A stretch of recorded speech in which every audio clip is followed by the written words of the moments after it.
You reread the message 3 times before you send it. You delete a word, add it back, delete it again. You are not writing to communicate. You are writing to be accepted. And somewhere, without noticing, you handed someone else the pen. This is not weakness. This is not stupidity. This is how the human brain has worked for 200,000 years. But there is a small group of people who figured out how to take the pen back. This is how they think. Most people believe control begins when someone tells them what to do. A command, a threat, a person standing over them, forcing them to obey. But the most effective control never looks like control. It looks like approval. It looks like acceptance. It looks like someone convincing you that your choices are still your own, while quietly shaping every one of them. The most controlled person you know is probably not being forced to do anything. They are choosing freely, or they think they are. Their choices are being shaped by forces they cannot see. Ask yourself right now, how many opinions have you softened this week to avoid rejection? How many thoughts have you swallowed to avoid conflict? How much of your behavior is actually a negotiation with someone else's approval? Most people never notice the moment it happens, because your mind was not built only to find truth. It was built to find safety. A person who needs approval can be controlled through approval. A person who fears abandonment can be controlled through distance. A person who depends on validation can be controlled through withdrawal. You are not controlled because someone has power over you. You are controlled because you handed someone the parts of yourself that make your decisions, your emotions, your confidence, your identity. The person who becomes impossible to control is not cold, not isolated, not detached from other people. They simply understand the mechanisms that move the human mind and refuse to be moved by them. The first chain to break is the need to be accepted. Approval is one of the oldest currencies in psychology. Before modern life, belonging meant survival. Getting cast out of the group could mean losing protection, food, safety. So the brain learned to treat rejection like danger. That is why it still hurts physically when someone excludes you. Your mind is not filing it as a disagreement. It is filing it as a threat to your life. That ancient wiring is now a weakness anyone can find. Here's the manipulator's play, and it's simpler than you'd think. They don't force you. They just control when you get the approval you're craving. Psychologists call the person on the receiving end of this the approval seeker. And once someone identifies you as one, they don't need leverage. They just need patience. You've seen this play out. Maybe you've lived it. One person is constantly earning affection, analyzing every text, every tone shift, every delay in a reply. Did I say something wrong? Are they upset with me? What do I need to change? It looks like care. It is not care. It is a transfer of power. Their mood now depends on someone else's reaction. Their confidence now depends on someone else's opinion. Their identity now depends on someone else's approval. This is where control begins. Not when your freedom is taken, but when you become afraid to use it. Approval is valuable. Needing it is dangerous, because anything you desperately need can be used against you. Someone who requires constant validation is always negotiable. Their self-image runs on outside power. Humans naturally look outward to understand themselves. We watch how people react to us and build a story from it. That instinct isn't the problem. The problem is when someone else is holding the pen for that story. A person with internal stability doesn't ignore feedback. They weigh it. They just don't hand over their identity to it. Two people hear the same criticism. One thinks, they dislike me, so something is wrong with me. The other thinks, is this useful, or is this just someone else's opinion? That gap is not intelligence. It's emotional independence. Someone who can't separate feedback from identity is easy to move. One insult changes their behavior. One compliment redirects their whole day. They become reactive. And reactive people are predictable. Predictable people are controllable. This isn't about believing you're perfect. It's about understanding your value isn't up for a vote in every room you walk into. But even someone with rock-solid self-image can still be taken down a different way. Because approval is only the first lock. Fear is the second, and it's the one that keeps people trapped the longest. Fear overrides logic. It overrides evidence. It keeps people in situations they already know are hurting them. Here's why.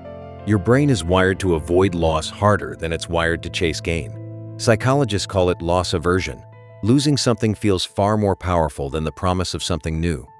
That's why people cling to familiar pain instead of risking unfamiliar freedom. Not because the pain is bearable, because the unknown feels worse. You've probably watched someone, maybe yourself, quietly adopt a script.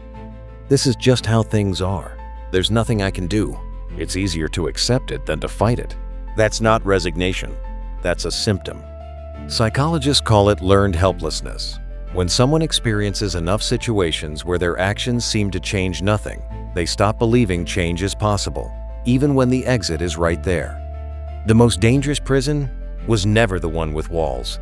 It's the one where the person inside stopped believing the door was real. Becoming difficult to control means tolerating discomfort on purpose because manipulation sells itself as immediate emotional safety. Freedom, almost always, requires sitting in uncertainty first. Whoever can remove your discomfort the fastest, that's who ends up controlling you. You are more influenced by the people around you than you think.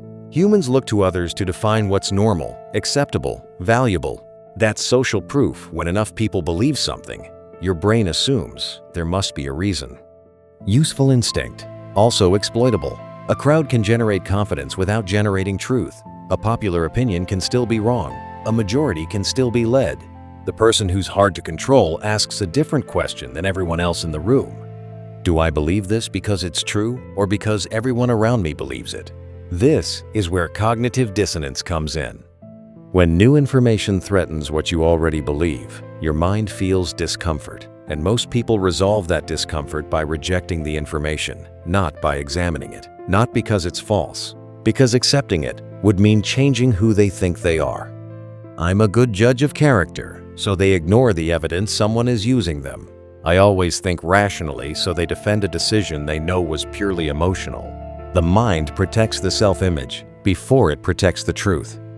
Independent thinkers are rare because they're willing to feel wrong, willing to question their own beliefs, willing to separate defending an idea from defending the truth.